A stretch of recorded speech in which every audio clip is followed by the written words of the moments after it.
NBA opening night came and went, and we got basketball back in our lives. It's very exciting.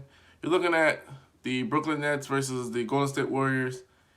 There are a couple of little key factors in there to really reflect on. Brooklyn Nets, they have a monster squad, and that 1-2 punch of KD and Kyrie seems to be already overwhelming people. I think they only lost like one game in the preseason, if that.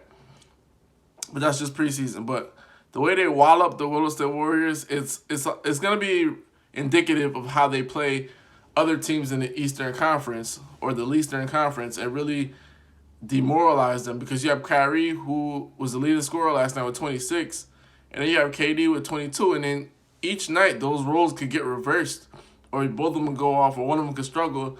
But one of the key things I want people to understand and pinpoint is this: the Nets have guys that could come off the bench that are really starters on any other team. You have guys like Karis LeVert, he had 20. You have starting Dinwiddie, he had 9. Dinwiddie seems very disinterested in everything. They have which I highly advise against, because when KD and Kyrie come in and double teams, he's gonna be wide open for shots. Then you have another guy. You're looking at guys like James.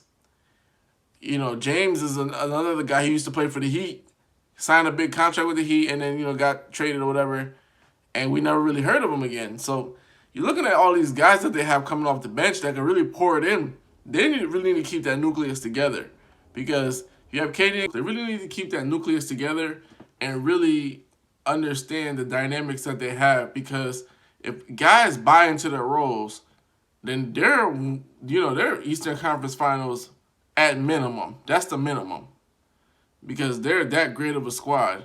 Now, people were saying, well, this is the Golden State Warriors and they're depleted, they don't have guys and stuff like that. And yes, that is true. However, when you're looking at some of the advantages that they have, the one-on-one advantages, the command and double team advantages, the fact that they actually play fast. They're playing one-on-one, but it's not like I'm dribble up one, you dribble up. It's fast. It's a fast pace, sort of like that Mike D'Antoni system. So it's defensively and the other guys that will really indicate where the Brooklyn Nets fall in terms of championship aspirations.